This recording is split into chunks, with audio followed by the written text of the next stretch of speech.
If you're vulnerable to psychic damage from roguish language, stay away from these gibbering mouths.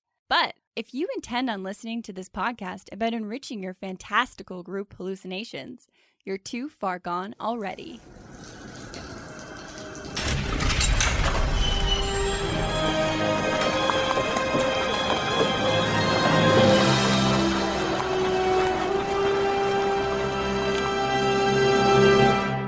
Your next game is going to be unanimously uniting alliteration, and here's why. In this episode, we find some answers to how can we play games led by the group, not just the GM.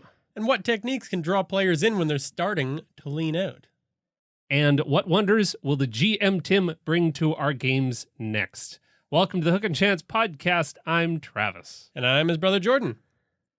So today we are talking about letting the players lead. This is essential. And it's a little harder to get used to when you're starting out as a GM. It's a skill that takes a while.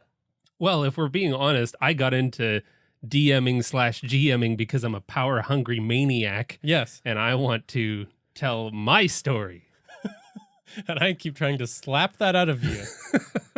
So we were recently reminded of how amazing of an experience it can be when a GM encourages the party to just go wild. There's an awesome adventure waiting, and let's discover it together rather than that egomaniac style you like to. Well, and if you can get over yourself for a moment, sometimes you can be surprised by the story that you end up telling. Yeah. And that's when the GMTim ran a game for us. It was a fast-paced heist. It had lots of role-playing scenes. It fleshed out our characters really well within that one session, and it was just a really incredible game. Yeah, I felt like he brought us together as players using some awesome techniques. He effortlessly helped us feel more involved in a narrative for a one-shot, which is really hard to do. And overall, he just kept us hooked with every single step of the story. Yeah, and so we demanded that he return to the podcast. Demanded. Because there's so much more that we have to learn from him. Now, if you're not familiar with the GMTim, we've had him on once before, but he's a professional GM. He runs some fantastic streams, including Star Trek Lost Voyages, and he writes awesome adventures, like a new one that he wrote for D&D. In addition, he's put together a new list of essential sci-fi and fantasy novels for a book club to inspire gamers. That is so huge because I feel like there is so many opportunities for new inspiration for this new generation of gamers. So as described on his website, it's a book club designed to provide players, game masters, and storytellers inspiration through fantasy and science fiction literature that breaks the Eurocentric white male norms of the genres. It's very good. I know that because I'm a part of it. So come join us. And thank you for joining us today, GMTim. Hi, guys. Hello. How's it going? Wonderful. How are you? I'm great. I'm just really proud I remembered to unmute myself. Pretty impressive. Right I timing know, and right? everything. I figured out the button and everything. Woohoo! After Tim's just been giving us advice on how to do our podcast and streaming for the last few minutes. Let me tell you more. Well, thank you very much for joining us again. Oh my God, thanks for having me. Let's talk a little bit more about the book club. What's going on there? Yeah, I heard you don't read. No. All right. I'm sorry. If you're going to call me out. No. No, I'll call you out after. The book club's fun. Yeah, I miss reading. Don't we all? The COVID kind of happened, and so we were all left with a lot more time than I really knew what to do with. So I started reading again, and I'm like, okay, I want to read stuff that inspires me and tries to give me new ideas and new perspectives. And I was like, hey, I'll try the Appendix D, which is kind of like that appendix at the back of the D&D books. It's one of the ideas that Gygax used this appendix as his inspiration to create Dungeons and Dragons back in the 70s. And I went and looked at it, and there was something like 40 books. There's one female author, and the rest are all white men. And I'm like, no, I'm not here for this. I'm not interested. I realize I'm judging, and I'm not saying any of these authors are bad, nor am I saying that their books are bad. I want new, I want more, I want different. So I'm not even exaggerating. I spent 2 months building this list. Like, so my rules were it had to be gender parity for the authors, and it had to have as much diversity as I was able to find in the authors, because I figured that it would give me a lot of different points of view. And we're 3 books in, and already it's like, oh my God. I don't think I realized what I'd bargained with, and I'm really happy I did it, but it's been a lot of education for me. The second book was like particularly difficult for me, and then the realization of why it was difficult for me was even more kind of like it was like, oh man, I learned way more than I thought I would from this fantasy novel. And it's like, ugh. But awesome at the same time. Not like unfortunate, just really good. Yeah, that good kind of self-learning where it hurts a little bit in the moment, but you're grateful for it. Yeah. It really did hurt. Yeah. It's an intense book. It was really good, but yeah. So I built this book list. It's called Appendix Lit. I was going to call it It's Lit, inspiration for telling stories, literature, but somebody had already taken it. I'm like, oh, you darn, you're not even using it. It's 2017, 3 years ago, you're still not using it. But I'm like, okay, somebody else took it. So I figured Appendix Lit was still kind of like enough of an homage. And very appropriate. Yes.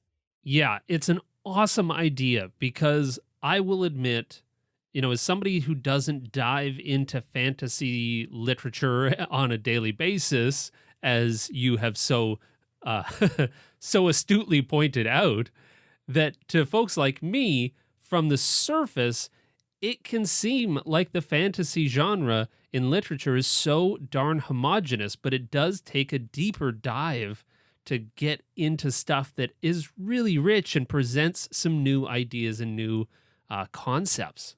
Yeah, it is. And it's getting more diverse and better. And I figured even D&D, especially this year, has really pushed what they used to do for writers and for diversity in their authors. And for the Adventures League, there's a lot more diversity than there was. And that's good, right? Like, they're always trying to make strides. And it always feels like later than it is, because you make the change now. But the adventure that I wrote, say for this year, for last year, like I wrote it last year, I wrote it months ago, and because of COVID, it's delayed. So it doesn't even come out until this year. And it's like, oh man, it's like, so you don't see the change when you think the change is made. So it's kind of like, so I get that. I get that you have to wait, and you have to be patient, and you have to like, okay, we're going to make the change. Now we got to wait for the change. But you took those first steps. So as long as you keep taking steps, then eventually you won't even notice that the changes happened. Yeah. Like staying home. If you don't need to go out, stay home and you bend the curve. We won't even notice it. And it'll be like, oh, it didn't work. No, it worked. That's why it worked. To stay home. Oh boy. Stay home. That's the whole thing. And just so you know the structure of the book club, every month we read a book from Tim's pre-selected list. And at the end of that month, we all just get in a voice chat on Discord and talk about it. And Tim's got some questions that'll kind of spur some thoughts on his website as well. So we're only a couple of books in so far in a list of 12, so you still have plenty of time to get in on this. But the first one that Tim put on his list was The Candle and the Flame by Nafiza Azad. And it's kind of like a political thriller intrigue novel, but it's got some interesting parts that make it very different. There's more to it than that, but I think the easiest to look at, I don't want to give any spoilers. I'm a big, give the base to hook, right? And then let the rest be explored. And I would say that that's a good way to put it. It's a political intrigue novel with some really good character development. And you could see and smell the world that she existed in the book by her writing. Like you were there, you were drawn in. And I was like, this is so good. And the second book that we read was The Rage of Dragons by Evan Winters, which was a whole different feel to it. It was so angry and so everything was fighting, and it was like just an extended scene of Game of Thrones, but only the fighting parts. Like, that's all it was. It was like, what did I get myself into? But somehow every fight was just like, it's going to be more intense in this next one. More and more. Like, there was no release, it just kept going up and up. It was it I struggled with that one, and I admitted that when we talked about it, break down what it made us feel and why it made us feel that, and then we get into like how would you turn it into a D&D game? What would the characters be? How would you use these as NPCs? What setting would you use? What system would you use? And so I've got the book we're on right now is The Library of Legends by Jenny Ching, and depending on when this drops, The Parable of the Sower by Octavia E. Butler is the next one. I'm really impressed. I got them all on my website, the GMTim Appendix Lit, and it's good. Like there's an Indigenous author. There's one called Hench that I'm really excited for. It's about all I know, and I know very little about these. I try to not spoil myself. So I know that this woman used to be a henchman for a supervillain, and then he got caught, and it's what does she do next? And I'm like, that's such a good idea for a story. So I'm really excited for that. And then there's lots. I got some sci-fi in there, Goldilocks and the abyss that surrounds us is another one. And I've got only one white male author, and that's William Gibson, and he wrote Agency. And that's the wonderful thing about all of that diversity is just that one premise, hench. I can make a D&D game out of that premise. Oh, yeah. and that's just it, right? Yeah. It starts to snowball from there. And then all of a sudden you have an incredible game because you reached outside of the typical. And if you're not sure if it's going to make an effect on your games, I'll just say that in listening to each of the books so far, the beginning of them has been a struggle, and not because the writing had anything wrong with it. It's just for my brain to go into a different type of fantasy world and to kind of experience the culture that they're putting into these books takes me a bit to stretch my mind in a new way, but yeah, it's so satisfying. Yeah, I'm pretty happy with it. And it's part of the reason why I did it. It's exactly that, right? Like I needed to push myself. I needed to make sure that this existed. I wanted to support Canadian authors. So a lot of them are Canadian. And I get all my books from like local. I feel like such a Vancouverite right now. They're all local bookstores, and it's like, oh my God. But yeah, like I found some cool book club lists online too, and then I kind of like merged them together and created some of my own stuff and turned it into more of a nerd stuff. So like, if the characters were player characters, what would be their race, background, and class, right? So you've got to like break it down, because that's what I do every time I watch a movie. I'm like, oh, totally rolled a 1. Like that's yes. Yeah. And it doesn't matter what the movie is, right? I can't not do that. Yeah, I'm always looking for ways I can be inspired and turn it into a story, right? Like I want to write an Eberron series. Cool. I don't want to tell anyone because this is going to give it away. I'm going to do it anyways. I'm going to write an Eberron series called Eberbond. Oh yeah, you're telling me about some of this. Oh yes. Yeah. So I started doing it with a group I've got. They wanted to do a spy style game. It's a bunch of 14-year-old guys, which I swore I would never do. And I'm really glad I did, but like, I don't think I'll ever do it again. But these kids are awesome. Like they're optimizers to the mask, and they're pushing all of my limits. Like I'm like, I don't know how to run a game for you. You're like killing me here. But they're so good, right? So we did Eberbond, and we fought like supervillains with henchmen named Min-Max and Vorpal and Crit Hit, right? Like, so all the Bond villain style bad guys, you turn them into like the D&D tropes, and then yeah, I'm making like a Bond style, minus the misogyny and the bullshit. I just drop all of that because it's not necessary in a D&D game. Just the good bits. Yeah, I'm going way off topic, but I guess this is kind of like, this is what's happening. Let people lead, right? This is the letting players lead. This is how you do it. So it's like you ask questions, and you keep feeding into that question, right? It's like I did with you guys on the heist game. Absolutely. Yeah. So speaking of that, let's get into some of those techniques. We'll go to the Strategy Stateroom to do it. This is the Strategy Stateroom, where inventive and cunning tactics are crafted for when they're needed most. So in this Strategy Stateroom, we are going to see if we can get Tim to share some of his secrets with us, because he ran a game not too long ago. We were humbled to have him join us at our table, pre-COVID situations, it was a bit of a different time. We were really happy that Tim was one of the last people to play at our table. But when he did, we just had our socks rocked. It was such a cool experience to have Tim there.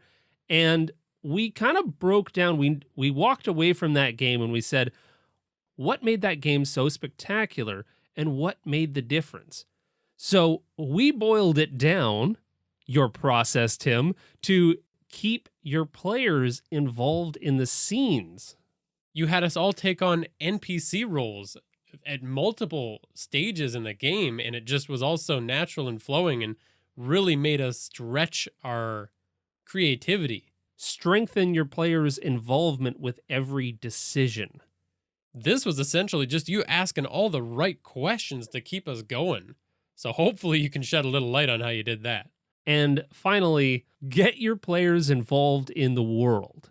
There was specifically a couple of improv games that you did at the very start that worked really well to get things going, and we were hoping you'd share those with us. Your first adventure together, that one? Yes. My players call it the Tim game. So I do a variation between that. It depends on what we're doing. So if we are doing a group where I'm doing a session 0 and we're going to do a campaign, then I'll ask each of you like a question about the character next to you. And that becomes part of that character. So you actually kind of create stuff for the next person. But it's got to be like, it kind of builds the trust at the table, because you've got to be able to trust each other. You got to be able to trust me, and I have to be able to trust you.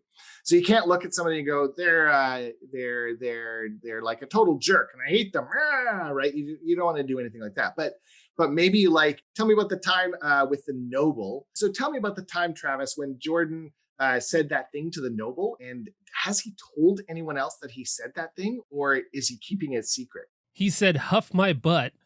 And no, it's remained a secret, and I have to live with that until I die. Taking it to my grave. And then I'd look at Jordan and I'd say, okay, tell me about that time when Travis did that thing that made you laugh so hard that mead came out of your nose. He stood on the street and lifted his shirt and exclaimed to everybody he was drunk as shit. There you go. See, and those two things alone now have tied your characters together, where you can pick on each other throughout the rest of the adventure. Right. But now you have something solid. It's not something, and it's something that's created. It could be something along the lines of, oh, well, this person grabbed this red candy because he's colorblind and thought it was blue. Now that character is colorblind. And it's not going to affect the real mechanics of the game, but it will definitely bring up some cool play aspects that the character can lean into. Yeah. The other thing that I really enjoyed about this process was that it created things about my character that I didn't go into, because I did this when I was a new player. I came into a game with a character that I had finally crafted over the course of about 15 days, where in a small, dark, hot, sweaty room, and you're just, you've crafted this character that now is so perfectly and finely tuned that if anyone were to do anything or breathe in its direction and change it in any way, it's going to break. It's going to break, and I'm going to feel that. And now I'm being forced to just roll with stuff. Loosen up. Well, kind of. So I have lots of people that I consider like my icons or my mentors. I have people who are kind of like deeply entrenched into D&D and the rest of the kind of like gaming world that I'm just like, you hang out with me, right? Like it's like, and at the same time, I got like people who I grew up with gaming. Like I talked about him last time. Brian is my gaming Yoda. Like this guy is like, he taught me everything I know. Yeah, and it might have been him, but there was a basically the rule is that there's a box around that front page of that character sheet. That's the one with all your numbers, all your feats, all your statuses, all that stuff. And it's a gold box. That box cannot be broken, but it's just on the front page. And on the back page, that's your background. Now, I'm not going to actually manipulate your background because you spent those 4 days. However, you have no control over the world around you, and you have just created this character. So you better damn well be able to do the other part of the Tim game, which is this first adventure. Now, rarely do you get the chance to play a first adventure, especially when you're doing a one-shot. But if you're already decided that you've got a bunch of characters, which you all created. So for that game we played together, you all had created characters independently. And you only let me know a day and a half before I finished my character. So I had to come up with a game that was generic enough that you guys were going to be able to like sit down, play together, and we're not going to have any in-character conflicts. So I made one rule: you have to be working together. So you have to create a scenario where within your character, I don't care how my character would act this way, I don't care. You have to work with the other groups, like you just have to. And then I make you each give me one sentence about your first adventure together. Now you've got a character past for the group, not just for the individual. And it doesn't matter because it won't drastically affect the overall character of the sheet, right? And if somebody said like, well, Billy Bob lost his arm in that big thing. Well, then at this adventure, I better make damn sure that there has been a replacement arm created. So I'll write that down because I can't start a game with you having any mechanical disadvantage unless you instantly go, oh my God, that's awesome. I totally have a hook hand. And then I'm going to play into that, right? Because you're coming up with ideas as people are throwing them at them. And what I liked about that was it didn't come up or anything like that. Like it wasn't referenced in the gameplay. Like you said, it just instantly connected all of the players. We felt like we had a history already. And the process of doing that was you threw out a simple premise.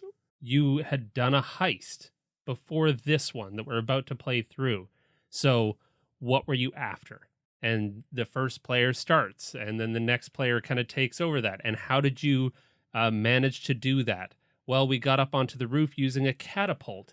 And now all of a sudden, the catapult became a huge part of the game. We went around a couple of times around the table. We'd fleshed out a whole story that had happened in a matter of a couple of minutes. And our stomachs were all sore by the end of that game because we'd laughed so hard about this ridiculous catapult that these recurring jokes that would normally take months to create in a game of D&D was happening within 20 minutes. To be fair, I don't think Tim even incepted the idea of a heist. I think he built a heist based on our story that we created. So I had a totally different, I had like, I'm giving so many secrets away. I feel dirty right now.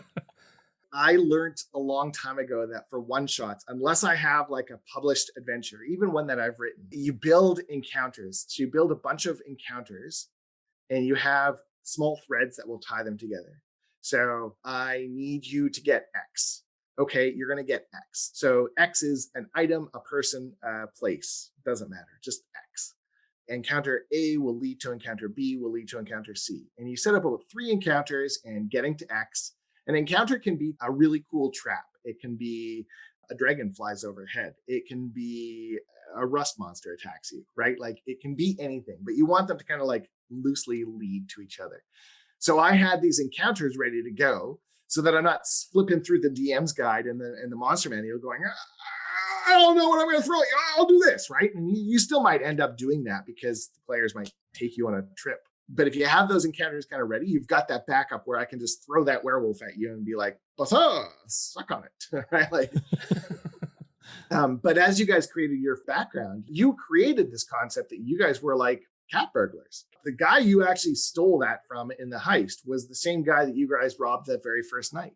And you even noticed that as you're going in. I threw that in the safe. You pulled it out and you're like, wait, whose name is that? That was the name from like an hour and a half ago. Oh my God, that's the dude, right? Like, yeah. Yeah, all of the in-jokes, the cliffhangers, the twists, the story twists, they all came from just a very quick improv game. Yeah, it has to come from everybody. Like, that's the thing. Like, okay, I will take credit for starting it or for presenting you with the idea, but if the 6 of you had not fed into it the whole way through and just relinquished that control to each other as well as to me to manipulate, it wouldn't have happened. So that's like the number one important. You've got to have that player trust.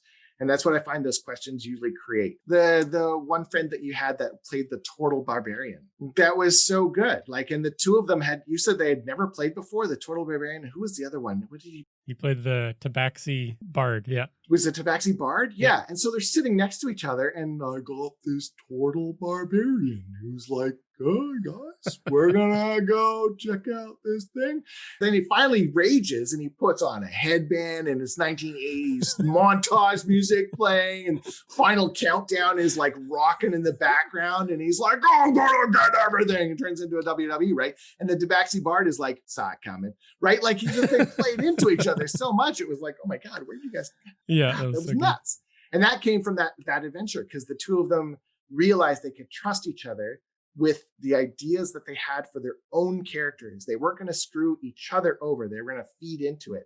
And as long as you keep feeding it, it's that beauty of yes and. Like, you didn't need any no buts. I don't think I said no to you guys once. I think I said yes the whole way through. The thing about yes and is yes and doesn't mean you always have to agree. It means yes, and something else is going to happen. So there's always consequences, right? So Travis ran out into the street and lifted up his shirt and, I'm drunk as hell, I'm not going to take it anymore, and got arrested. and now Jordan has to go and rescue him. And how are you going to do that, right? Maybe Travis will play the extra NPC that I've got that Jordan's going to be helping to get Travis out. So now Travis is still invested in the game, but as a different person. His drunk ass is lying in somewhere else, and Jordan has to like really trying to manipulate it, right? So it's, yeah. And that's getting into the next thing that I loved about that game is you had each of our characters play out their own scenes, and you had the rest of the players playing the NPCs in those scenes. It worked so well to keep everybody invested and adding to the story in new ways. So the thing I hate more than anything else at a gaming table is when players make a DM talk to himself. I hate it. I hate it for multiple reasons. I hate it because it's super boring for me, because now all I'm doing is monologuing with 2 or 3 people. Yeah. That's ultra boring. I hate it because as much as I like to think that I have voices, I have about 4, and they're all roughly the same voice. That is as like, it's like they're like really angry, or they're like really happy, or really kind of like whatever, man. Right? Like I'm limited in my voice capabilities. You can't have them meet each other. Right. And if I do, then I just get stuck in that voice for the rest of the damn game. I tried an accent once. Oh God, I went to work with it the next day. It was just like, can we not do this anymore? And it gets really boring for everyone at the table. It's really boring. Like, it's boring for you as players to sit there and watch the DM role play with himself or herself or themselves. Like, it's just, no, I don't want it. Especially if you're paying me. You're not paying me to watch me play with myself. That sounded wrong. You're not watching me. Like, it's no, like, you don't do it. So if I force you guys to play the NPCs, then you're still invested. And I told you all to leave. I made each of you leave the room when it was your character's turn. I gave each of the other players just a really brief, here's your race, here's your basic kind of like background. And I used the backgrounds from the D&D books. So you just use like a background and a basic job. And here's the kind of like 1 or 2 things you know. And then I gave you guys each like a few seconds to ask me questions. And then I brought that player back in with no knowledge of what it was about to happen, other than they're about to enter something. And I made each of you leave the room when I did it. That way that player has like a bio break. It helps you as players, because we can't help but meta, right? We can't help it. So it helps you as players understand where the story needs to go without me saying where the story needs to go. Yeah, it almost, as the GM, it's almost like, here, help me for a minute. Be on my side. Right. But I don't tell you that, right? It's not on my side. It's not on my side, because there should never be sides. I'm a player too. I'm just a different player. And I know it's semantics. I get that. But it's also, that semantic leads to a very specific way of playing. Totally. And that's, I think, one of the major differences between 5th edition and all the previous editions. 4th edition started to try and do it as well. It really tried to push that story aspect, like the DM is part of the story, not DM versus player. And 5th really puts that emphasis on the DM is a player, just a different type of player. I think by doing that, it forces you as players to take roles outside of your character in that same story, so you see a different perspective. And then when you come back in as your character, you can't help but use some of that meta. But you're going to use it in a way that's like, I'm not using my meta. Right? But you are. Like, you can't help it. We're human. It's part of storytelling. You're like, I know what's going to Right? Like, so the point is, you know what's going to happen. And so because you know it's going to happen, you can't help but kind of like make sure it happened. It's like a self-fulfilling prophecy. It kind of like you lean into the story instead of pulling away. Yes, exactly. Yeah. I guess to your point of like 5th edition blending the line between players and GMs, that technique helps do that. It gets everybody into that mindset. Yeah. Rather than, just leaving them in their own characters. I learned it from Star Wars, actually. The Star Wars role-playing game, Fantasy Flight, it really lends itself to being narrative. So everything you do, you have to narrate. So it's not a matter of like, I hit the stormtroopers or I missed the stormtroopers. The perfect example I have is, you remember in New Hope, Luke is running for the Millennium Falcon and he's shooting back right before Helmet Guy hits the door.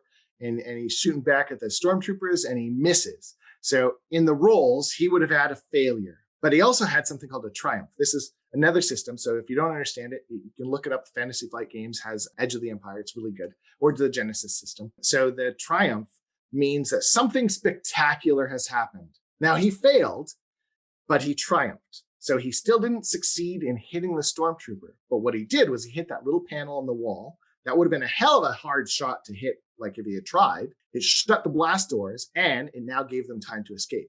Triumph.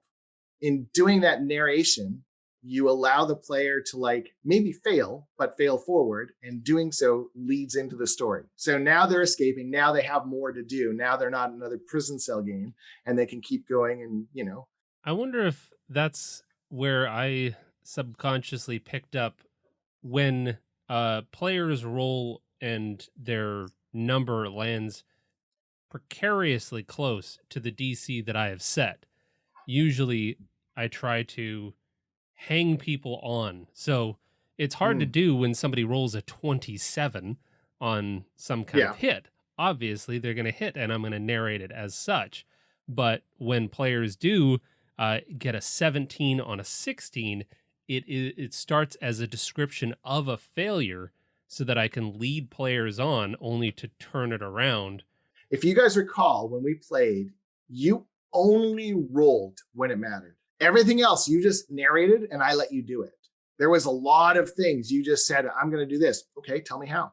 And now you had to come up with characters and how the way your characters interacted and did it, right? I think you actually broke into a room without checking. You climbed a wall without a check. But when people were around or watching, now you have to check. Now you have to make that roll. The dice roll is not important until it is. So I don't need you to roll until I do. So you can tell me anything you're doing until you need to roll that dice. Now I have to have a reason for you rolling that dice. So if I make you roll, even if you fail, I have got to have a why. So why did you fail and what happened because of it? It cannot be a simple, well, you don't climb the wall. Because if I need you to get over that wall, you get over that wall. Yeah. Right? Now, if I need you to get over that wall quietly without getting caught, okay, so now make your check. And if you fail, now you get caught or you get seen and now you've got to come up with another solution, or you get somebody who like, hey, you don't belong here, right? Like until I need you to not belong in that party that you guys went to, you were at a party, you were sneaking in. And until I need you not to belong here, until somebody is like really knows is checking, which I think the servants were like, hey, what are you? And you're like, I'll give you $50. Shut up. And you're like, okay, never mind. You belong here, right? And you came up with a way around it, right? But if you'd insisted, if you'd been like, I'm going to tell them I'm a noble and blah, blah, blah, blah. And you did that with a couple people. You guys went in as somebody was super wealthy. That was where the turtle and the tabaxi came up with their adventure. Yeah. The tabaxi was worth money, right? And the turtle was the bodyguard. Yes. And that was all improv. And they came up with that because they wanted to come up with a way to get you in. And they didn't make a check until they lied. Right. Now it's a check. Now you're trying to pull the wool over my eyes. And that's not a matter of me being a DM, but that's how you kind of use that fail forward, right? So if I had made you check all the way through, like give me a check for walking in and portraying this rich person, make a check for doing this. Now I'm forcing you to potentially fail for no reason. Right. Other than making dice roll. That will break that immersion of you having control over what your character is doing. Right? Because I'm constantly creating a rebuffal. Wow. You know what? I'm drinking wine. We're keeping it. I like it. Fail forward is basically what I'm saying. Cheers, everybody. I'm having another sip, and yeah. Well, and I agree with you, and it definitely also does something. If I am making my players make a whole bunch of random checks that really are not necessary, it also impacts that trust that you've spent so long establishing. It's not that whole GM versus the table mentality. It's Right. we're all here. I want to see what's going to happen next because this is really freaking amusing. Well, yeah, like especially with you guys, like we had 4 hours, and I had already gone on a wine tour before coming to see you. Like, let's be completely honest here, right? And all I knew was like we had never actually played together before that night. We'd spent time together and we'd visited when you guys came to Vancouver, like 2 years ago, but we'd never actually really we chatted until then. So I had only an idea of what to expect. The friend I brought, I knew what she played like. Your other friends, I didn't even know their names until I met them. So I suddenly have this group that I have to make sure that they have an adventure right away. And so all of that leads into it. And if I had made you roll every single time, all we're doing is rolling dice, and I can do that on my own, but it's not as much fun, right? Like you want to fail forward. You want to give the players that agency. It's all about the agency. If something interesting is going to happen, then roll the dice, but not just if something bad can happen. Yeah. No, should never be just for bad. Yeah. Never punish your players. Always consequences. And consequences don't always have to be bad. Yeah. You don't always suffer the consequences. You sometimes benefit from consequences. And to keep it going forward and keeping everybody giving those ideas, obviously it's a specific GMing style too. And the only thing that I could come up with was the fact that you just kept asking us questions about what's going to happen next, rather than so infrequently did you say, this is what happens next, because I just came up with it. It goes back to before. So I run, I think, 10 games in a month, and there is no way that I can write 10 adventures, especially when one is I have one game every week. I have multiple games every 2 weeks. I have some games every 3 weeks, and I have some games once a month. And there's no way I can write that many adventures, right? I would be a weeping mess all the time instead of just, every now and then. So I really got to find a way to keep my imagination going, which goes back to the book club, right? I want reasons and ways to see the world in different ways that help me kind of create a world for the players to play in, or a story for the adventurers to play in. And the best way I learned how to do that was by getting you guys to keep fulfilling your own prophecies. And it's almost kind of like a cheat, but it's not, because I still have to be ready for if you're not. Right. So there was a couple times where at the table, I was like, what happens next? And the rest of you were like, I don't know what the hell happens next. I'm like, okay, well, this happens. So I have to be on the ball, and I have to be ready with well, you're going to climb over the wall and give me a check. See, check. Now there's a check. If I need that boost for myself, I'm going to make you make a check. And now I've got an excuse for something negative or something positive to happen. I can create that consequence out of that check. And it kind of rejuvenates that kind of that cycle of what now?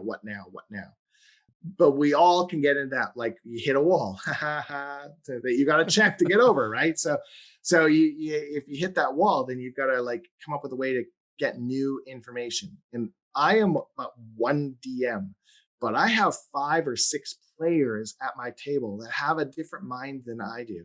So if I'm not asking you what happens next, I'm doing myself a disservice to the game. And I'm simply just going to exhaust myself trying to come up with all these creative ideas. When instead, I know there's DMs out there who have heard this sentence. Oh my God, could you imagine if this is what's going to happen next? That would be so incredible. I know, right? That would be amazing. Yeah, it would be so cool. I know. I'm so excited. Hey, DM, what's going to happen? And you look at the DM and he's writing notes down behind his screen. That's what's going to happen next. And then later on, maybe in a game or two, he'll be like, yeah, and so this happens. And the player's, oh my God, I totally called it. Meanwhile, the DM's like, yeah, sucker, you totally called it. Yeah. Right? But that's okay. And some people are like, well, that's cheating as a DM. And it's like, well, why? My thing is, I'm totally giving away all these secrets. My thing is, I feel like a magician lifting up the curtain right now. That's what we're asking I feel like for. some people are going to be like, "What are you doing, Tim? You shouldn't be telling my secret." It's like 5 brains against 1. Like, there's no way. We all have such different lived experiences that there's no way I can come up with the same ideas that you can. It's not possible. We're going to come up with some of the same stuff. There's a reason tropes are tropes, right? Like it's ingrained into our culture. And that's the kind of cool part. Is that's why I picked these books so hard, is because if you come up with different cultures, you're going to find different tropes. That's part of the idea, right? And so at the game table, if you're constantly asking the players what next for their own character, like they only get narrative control at my games when you're at a Halloween game and you eat the O. Henry bar. Then you get narrative control for a few sentences, and you can literally kind of like, it's almost like a wish spell. It's a dangerous game. It's a way for the players to be fully immersed. The characters become the story, which is the whole damn point of role playing. It's ROLE. You're role playing. You're playing a role. And if I'm only going to make you ROLL, roll dice, then I'm not doing the name of the damn game, right? Like, I'm not even like playing the game properly. And that's the whole point. And by doing that, I kind of force you to also role play. And then you force me to role play. And I just guide the story through. That's why it's a dungeon master. It's like I control the dungeon. I don't even control the dungeon. I arbitrate the rules. You look at all the names of all the, like, there's game master, dungeon master, storyteller, narrator, arbiter, judge.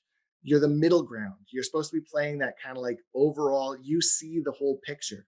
But that's the point. If you see the whole picture and you see all the different options, then your job is to focus on one, right? It doesn't mean you have to make all of them happen. It means you have to have the players kind of guide in towards one. So if you have 5 brains at the table, they're all feeding you ideas. You pick one and then you flow with it. Then you draw another one in, you flow it into this, and you draw another one in, just like a river. Rivers come from multiple sources. There's a whole bunch of tributaries flowing into a river. And then eventually the river gets bigger and bigger and bigger, and then it hits the ocean, right? But as it gets bigger, you're feeding into it. And if it didn't, it wouldn't go anywhere. It would dry up before it reached the ocean. So you need to keep feeding into it. And the only way to do that is by bringing outside sources. So you're one. The Nile doesn't get big because of just the Nile. The Nile gets big because of all the stuff that goes into it. Wow, I came up with like a wicked metaphor there. Where did that come from? Holy Jesus. Nailing it. Take a bow. But right? Thank you. Quite simply, I think it's just playing the game that everyone wants to play. And I love that there's so much trust built at the table. I know we already kind of talked about that, but it means that when you do make those decisions once in a while, and you do give a direction when nobody else can, everyone's already trusting you completely to help tell their story. So they're going to go with it. And it's the players that are making a lot of the decisions. They're telling the stories that, everybody can be surprised at the end. Everyone gets to be a part of that and be a part of that building, and everyone gets to be another river feeding the Nile. Right? Yeah. As I hear a whole bunch of people like, yeah, I'll bring it on.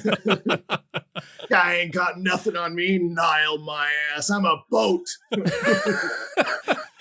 gonna dam up that Nile. Yeah, that's right. I'm gonna plug that fucker up so good.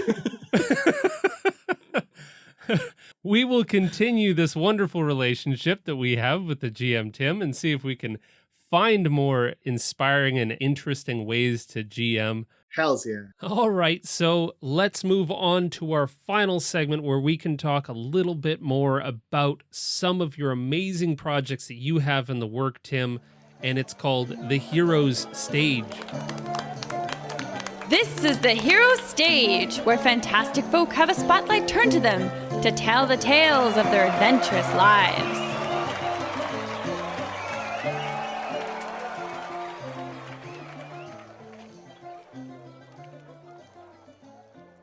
Tim. Yeah. Let's talk a little bit about some of the writing projects that you've been working on. Yeah. I'm super excited for Adventures League 10.3. I can't talk much about it because it hasn't been released yet. If you've been playing the Dungeons & Dragons weekends that have been going on, then you get a chance to play it. If you're going to go to Winter Fantasy, you get a chance to play it. They're all online conventions right now, and D&D weekends is pretty cool. You can go play. I haven't had a chance to actually run anything at those, but they're running the adventure there. I got memed, guys. Somebody turned me into a meme. What? I made it. Bucket list complete. So it's that. What was that? Like a mega shark movie. The shark was like, it was just stupid big. Yeah. Isn't that what it was like called? Bit one of the. Yeah, I think it was called like Mega Shark, but it like was it called bit the Mega Shark? I don't know. airliner. So yeah, the meme is basically there's a swimmer like racing for the top, and there's a shark chasing after him, and then there's the shark chasing after them both. And 10-1 is written by Paige Lyman, and she's like one of the greatest writers. I'm not even saying that because I love her. I'm saying that because she's actually like got top tier adventures. So I got to write in the same series as her and Laura Thompson and Justice Armand, and they're like these amazing writers. And I'm like, I got to write one, guys. Hey guys, I wrote this adventure. Can I play with you, please? And that's literally how I felt the whole time, right? Like, so I wrote this adventure, and then somebody put this meme out, and it was floating around the net. I didn't even know it existed. And they're like, yeah, here's the player. And then 10-1 is the major shark. And then 10-3 is the Tim shark. I'm like, yes! Oh, nice. Wow. So yeah, I'm really excited for this adventure. It's evil. It's a hard adventure. It's fair, but it's hard. Yeah. I'm pretty excited for that. And then I'm doing like my streams. So I stream Star Trek Online every Friday night because I need to not run a game. So I just play a game. And so we just kind of turn off our brains, and we've got a fleet, and it's lots and lots of fun. Come play with us. It's free to play. And then there's Star Trek Lost Voyages, which is my Star Trek Adventures stream every second Sunday night. And that one's really fun too. Can you tell me a bit about the structure of that Friday night free to play? Yeah. So Star Trek Online is a free to play MMO. And the reason I love it so much is Star Trek, and I'm kind of a Star Trek. I'd say that's my IP. That's my favorite IP, intellectual property. Star Trek is probably my number one. And so the fact that it was free to play made it awesome. I paid for it, but I don't mind. I felt it was worth it. But you don't need to pay for it to be good. It's done well enough that you can play and have fun, and you don't have to pay to win for this one. And so the group of people that I played with, we decided we'd form a fleet, because every fleet we joined was filled with people who are like way too intense about it, or way too, you're doing it wrong. We're playing in a mythical world in the future. There is no wrong. So we decided that we were going to play for fun. And so Bold decision. We just started playing, and we do like a kind of playthrough where we'll talk about what we're doing. And then we just play the adventures, or we play some like task force, which is like I think in World of Warcraft, they're raids. Same kind of concept, where you just do like a mini adventure and you just blow stuff up and fly some ships around. And it's lots of fun. It's super nerdy, and they have some really good stories written. And it's kind of like playing in your own Star Trek adventure episode. Like you play through some of the episodes. They bring some of the actors back as voice actors. You fly around, and as you're flying around, every now and then you hit a new sector, and Leonard Nimoy's voice will talk to you about something, and it's like, Oh, wonderful. And they didn't remove it. Like they've kept it in, right? So, and that's I've been playing now since it came out 10 years ago, and I haven't stopped, and I love it. It's super great. And so even if it's just kind of like some people like just to play it in the background, that's fine. It's lots of fun. So we'll talk Star Trek, or we'll just talk nerd stuff, or we'll talk about everything else. And sometimes we just get so invested in the game. It's just, you see me just staring at the computer. I'm like, Tim, you got to talk. Oh yeah, right. Yeah, I'm doing this now, right? Like, oh, sorry guys, it was fighting stuff, right? Like, yeah. And